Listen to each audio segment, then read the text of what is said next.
한 주간 평안하셨습니까? 네.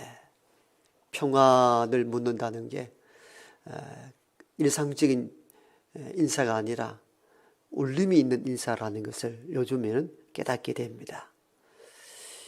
옛 어르신들, 그리고 제 어릴 때만 하더라도 어르신 만날 때에 어르신 밤새 안녕하셨습니까? 이런 인사를 주고받았죠. 지금은 그런 인사를 잘 하지 않습니다만은, 그때는 우리는 철없이 그냥 어르신 시킨 대로 인사를 했는데 그 인사가 얼마나 깊은 울림이 있는 인사인 걸 역사를 통해서 우리가 깨닫게 됐죠. 전쟁과 일제 식민 지배 아래 하루하루 목숨을 부지해야 될 그 시대에 밤새 편안히 주무셨습니까? 이 인사가 보통 인사가 아니거든요. 밤새 누군가 끌려가기도 하고 포탄을 맞고 죽기도 했던 그 시절 속에 어르신 밤새 편안히 주무셨습니까? 이게 단순한 인사가 아니었던 것이죠. 아침 드셨습니까? 이것도 굉장히 큰 울림이 있는 인사이기도 합니다. 먹지 못한 보릿고기를 보냈던 그 시절에 아침을 드시고 산다는 것은 쉬운 일이 아니었기 때문에 식사하셨습니까? 진지 드셨습니까? 인사에는 이런 깊은 시대적인 메시지가 포함되어 있는 것으로 여겨집니다. 편안하셨느냐고 제가 한 질문들은 여러분들 이미 마음에 와 닿았듯이 코로나 사태뿐만 아니라 이태원 사건을 바라보면서 온 백성들이 우울해하고 깊은 좌절과 절망 가운데 있기도 합니다. 편안하다는 이 용어 자체가 이렇게 오늘 이 시대는 얼마나 울림이 있는 인사인지 새롭게 깨닫게 됩니다.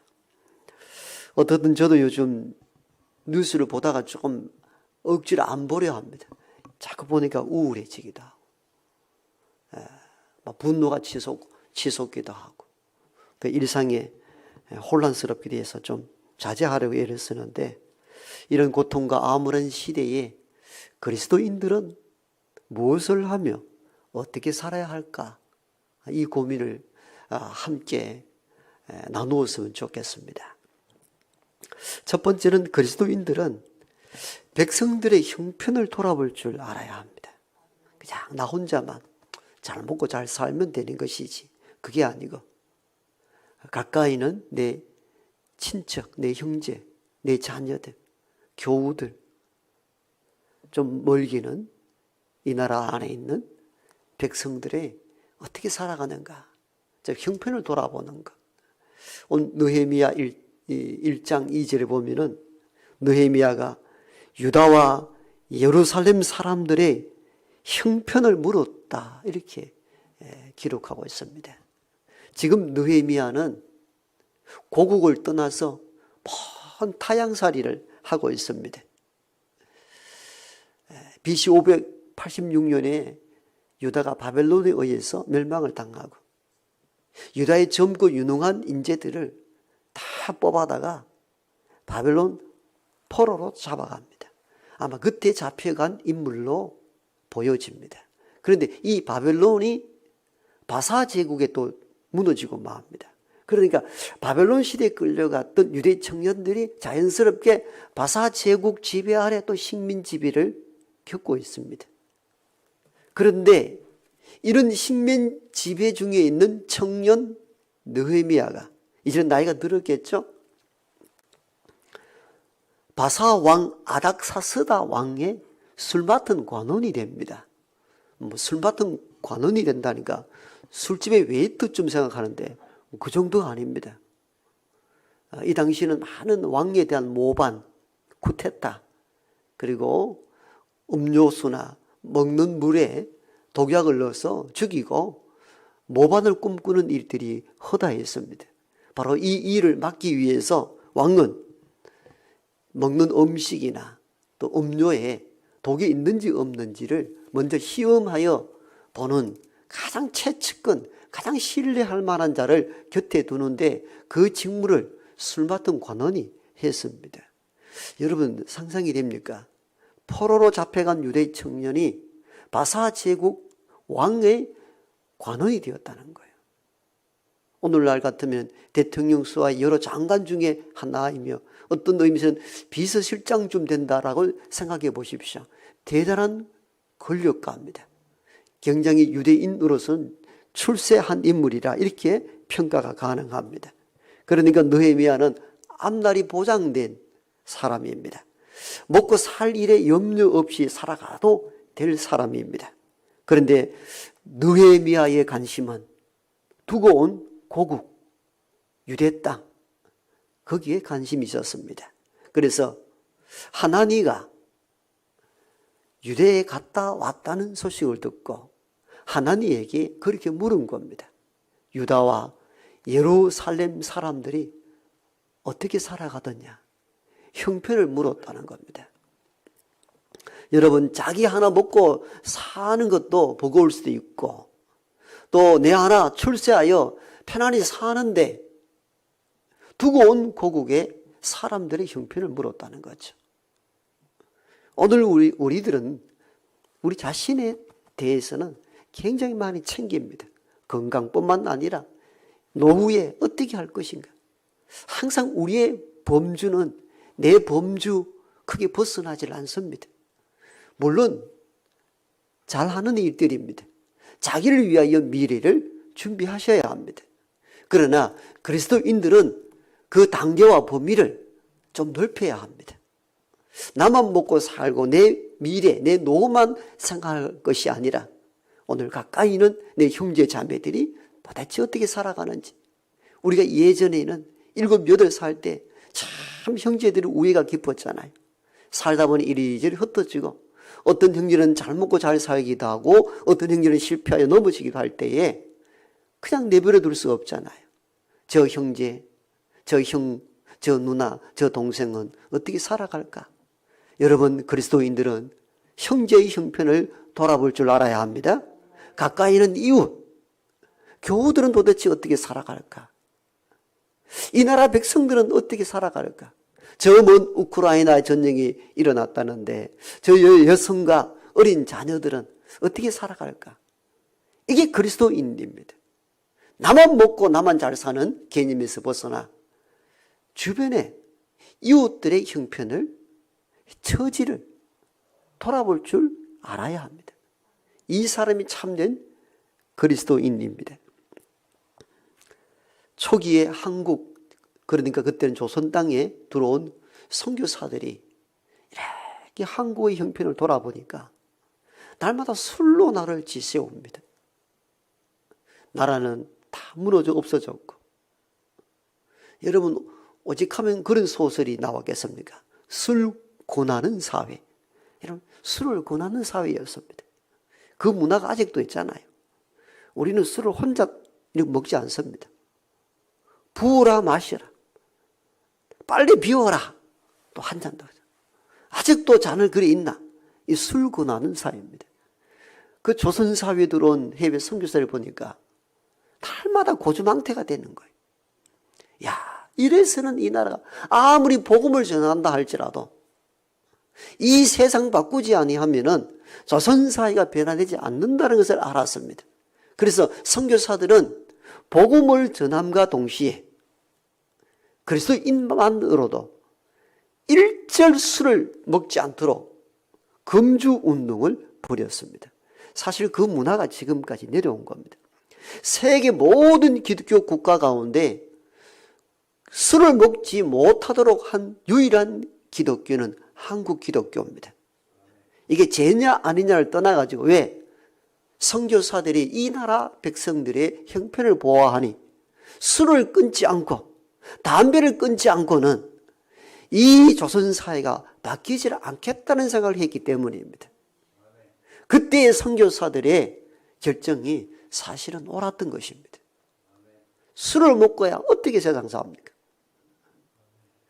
제가 대학 졸업 후 거제도 조선소를 갔는데 그때는 주택 사정이 좋지 않아가지고 대부분 가족들은 뭐 부산이라든지 대도시에 있었고 주로 노동자들만 조선소에 있는데 그때는 이 봉급을 받으면은 은행으로 지로로 들어가는 게 아니고 그때만 하더라도 이 노란 봉투에 이렇게 담아가지고 이렇게 가권세 얼마, 뭐 소득세 얼마 쭉쭉쭉 떼가지고 이제 봉투를 넣는데, 여러분 이 조선소 주변 상가들의 온 노동자들 외로우니까 그 아까운 돈을 그날 거의 다 씁니다.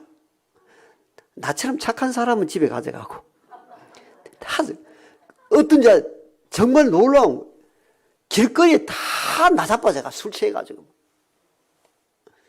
야 정말 이게 참 술이 참 세상을. 그래서 그때 김우중 회장이 뭘 연구한 줄 아세요? 거제도에 섬유 공장을 마련해가지고 여공들을 많이 넣어야 되겠다. 그럼 결혼할 것 아니냐. 이런 아이디어까지 나왔다니까요. 실현되지 않았지만 그 정도로 술을 먹고 한 달 내내 고생하면 뭐합니까? 하루 봉급 받는 날 다 써버리는데. 그러니까 온 시내는 다 술집이에요. 단란 주점들, 뭐 나이트 클럽들.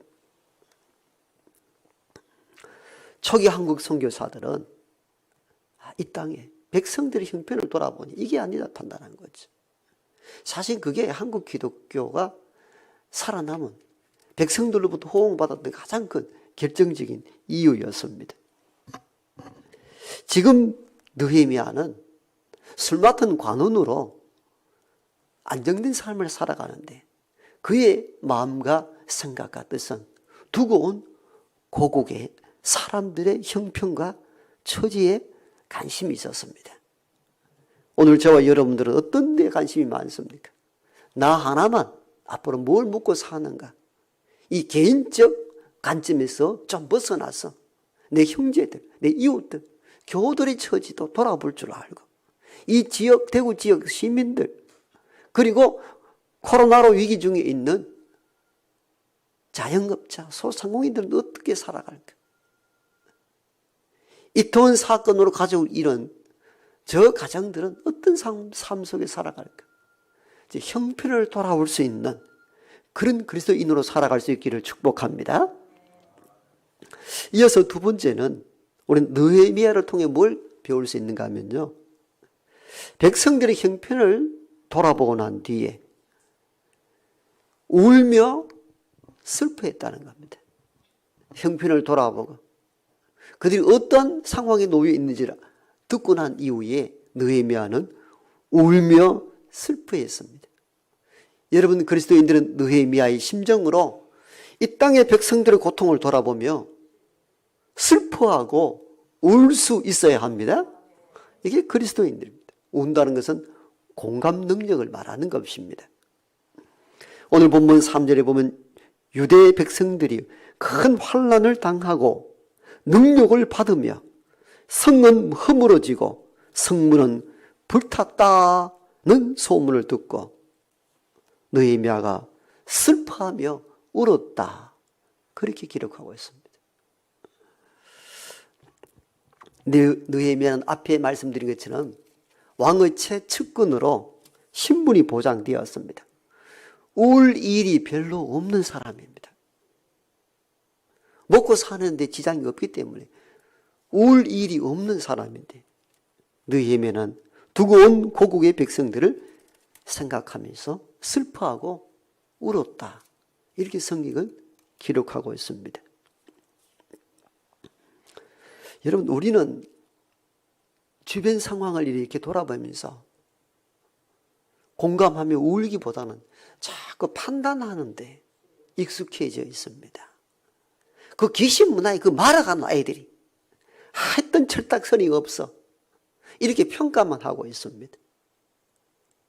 할로윈의 문화가 어떤 것인지에 대해서는 우리가 차제에 배우도록 하고, 그 문화의 개념이 어떤 성격을 가지고 있는가도 우리가 평가하는 것도 나중에 필요합니다만은, 지금은 사람이 죽어가잖아요.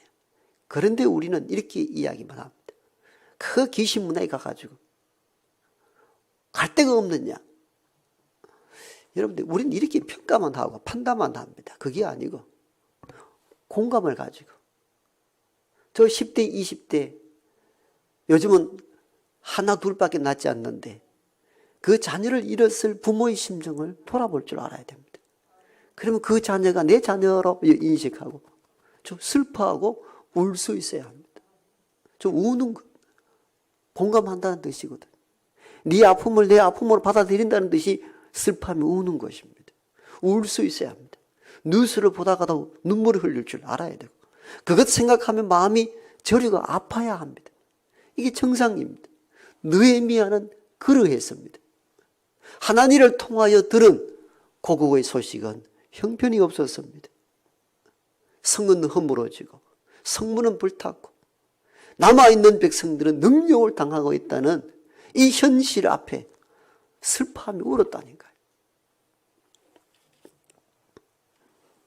여러분, 누군가 고통을 당하고 아파할 때에 아이고 저 사람들 저럴 줄 알았지, 그게 아니고 그게 내 아픔으로 여기고 슬퍼하며 울 수 있는 저와 여러분 되기를 원합니다. 세 번째, 느헤미야는 어떻게 했는가 하면요, 울고 슬퍼만 하고 앉아있지 않고 이어서 금식하며 기도했습니다. 그러므로 그리스도인들은 느헤미야의 심정으로 이 땅에 고난당하고 위기와 환란에 빠져있는 백성들을 바라보면서 금식하며 기도할 수 있어야 합니다.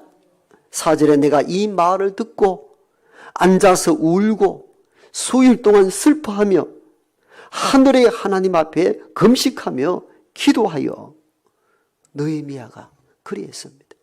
수일 동안 슬퍼하고 아파하고 금식하며 기도하였습니다.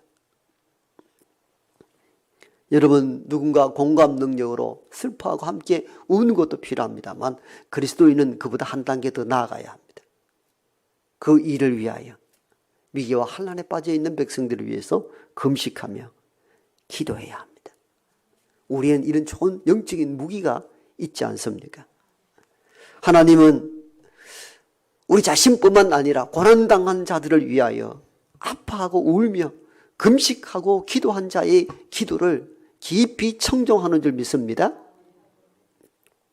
느헤미야가 고국의 소식을 듣고 금식하며 울며 기도하고 난 이후에 역사의 흐름이 확 바뀌기 시작합니다. 여러분, 느헤미야 2장 3장 쭉 넘어가면은 놀란 일들이 계속 반전에 반전을 거듭합니다. 왕의 술 맡은 관원이니까 늘 왕의 가까운 자리에 있죠. 근데 어느 날 왕이 느헤미야에게 이렇게 이야기합니다. 너 얼굴빛이 왜 그러냐?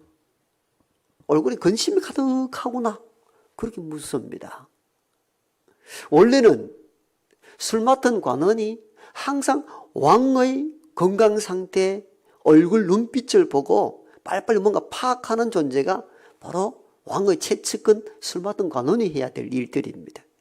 그런데 우리는 여기서 보면 참 놀라운 게, 신하가 왕의 얼굴빛을 보고 왕의 건강 상태를 체크를 해야 되는데 거꾸로 왕이 신하의 얼굴을 보고 걱정을 합니다. 너 얼굴 왜 그러느냐 이 말이에요. 우리 식으로 수색이 가득합니다. 사실 이거 거꾸로 된 이야기거든요. 원래는 왕의 신하는 자기가 개인적인 어떤 아픔 고난이 있다 할지라도 왕을 보좌하는 자리이기 때문에 항상 건강한 모습, 아주 활발한 이런 얼굴빛으로 왕을 보좌하는 자리가 그 자리입니다. 그런 상황이 아니면은 사실은 배척을 당한다 그랬어요. 그 자리에 설 수 없습니다. 그런데 왕이 봐도 수심이 가득한 얼굴로 옆에 있는 거예요. 그러니까 술 맡은 관원으로 해서는 안 될 일을 지금 하고 있는데 왕이 그걸 오히려 염려하며 왜 수심이 가득하냐 이렇게 질문합니다. 오히려 신하가 왕에게 왕이여 어디 편찮은 데 있습니까? 이렇게 질문해야 될 꼴인데 거꾸로 왕이 신하의 안부를 묻습니다. 그러자 느헤미야가 사실을 이야기하죠. 제가 고국의 상태를 들어봤는데 성은 불타고 성문은 무너지고 백성들은 능욕을 당한다 하니 어찌 제 마음이 편하겠습니까? 그랬더니 이 아닥사스다 왕이 느헤미야에게 그럼 내가 너를 위하여 어찌하면 좋겠나 물을 때에 느헤미야가 나로 고국 유대 땅에 돌아가서 성을 재건하게 해달라고 요청을 하게 되고 아닥사스다 왕, 여러분 왕의 최측근으로서 날마다 이 술에 독이 있나 없나 이걸 해야 되면 누군가 또 그 자리를 대신해야 되면 이 자리를 떠나게 하는 건 어려운 결정입니다. 그런데 아닥사스다 왕이 놀랍게도 느헤미야에게 유다의 총독으로 파송하게 됩니다. 그리고 돌아간 포로에서 귀환한 느헤미야가 백성들과 함께 성벽 재건 운동을 벌여 완수한 인물이 느헤미야잖아요. 여러분 여기서 이걸 보십시오. 참 놀랍지 않습니까? 식민지배 청년이 왕의 최측근이 되었다는 것도 놀라운 일들이고, 또 얼굴색을 왕이 보고 염려하여 거꾸로 행편을 묻고 그리하여 유다 총독으로 파송되어 성벽 재건하는 일에 완수하게 하는 것도 신비하고 놀라운 일들입니다. 여러분 이런 일들이 어떻게 가능할까? 그죠? 계속 신비한 일들이 일어나거든요. 일상적인 일이 아니란 말입니다. 저는 이 본문에서 그 단서를 좀 찾았습니다. 느헤미야가 백성들의 형편을 돌아보게 슬퍼하고 우울 뿐만 아니라 하늘의 하나님께 금식하며 기도했기 때문인 줄 믿습니다. 여러분 기도를 단순한 것으로 여겨서는 안 됩니다.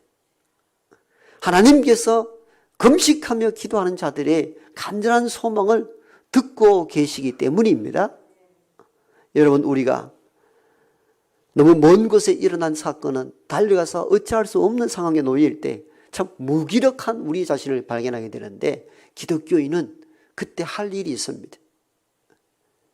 지리적으로 멀리 떨어져 있어도 기도는 시간과 공간을 초월하는 하나님의 은혜의 수단입니다.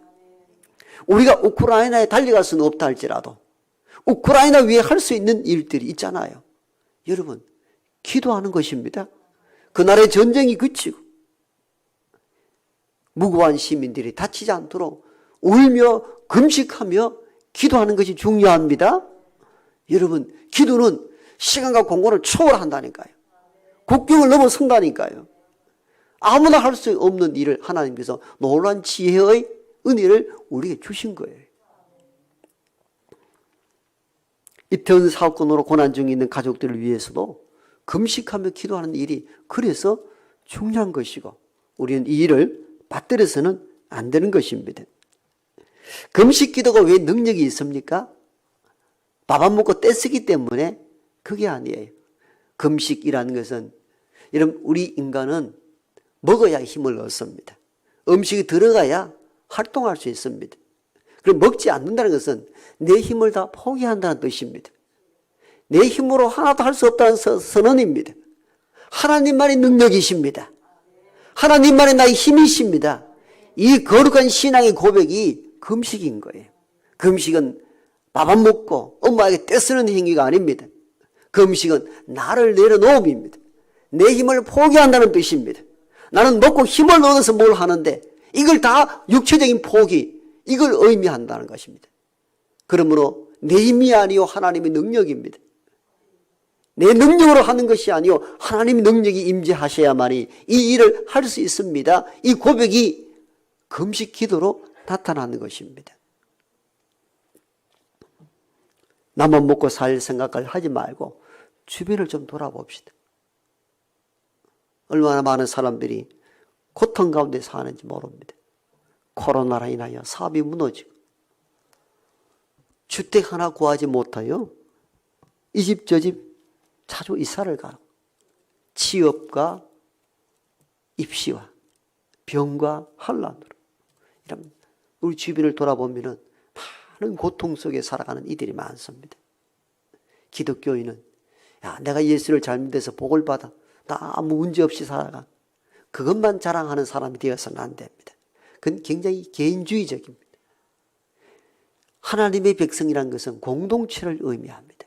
그래서 하나님의 모든 공동체가 다 평안하기를 소망해야 합니다. 누군가 고통스럽고 병과 환난에 빠져 있을 때 그것을 나의 아픔으로 여기고 슬퍼하고 울 수 있는 공감 능력을 가진 자, 이 사람이 참된 그리스도인입니다. 그러나 거기만 머물지 말고 구체적으로 그들을 위하여 금식하며 기도할 수 있어야 합니다. 여러분, 우리는 금식 기도할 때 우리만의 문제를 놓고만 기도 많이 했잖아요. 여러분, 우리를 위해서, 우리 자신을 위해서 금식 기도하는 것도 중요하지만도 이웃의 형편을 돌아보고 그들의 처지가 너무 참혹한 가운데 놓여 있을 때에 그것이 나의 일인 줄 알고 금식하며 기도할 수 있는, 그래서 모든 공동체를 살리는 거룩한 일에 쓰임받는 우리 모두가 되기를 소망합니다.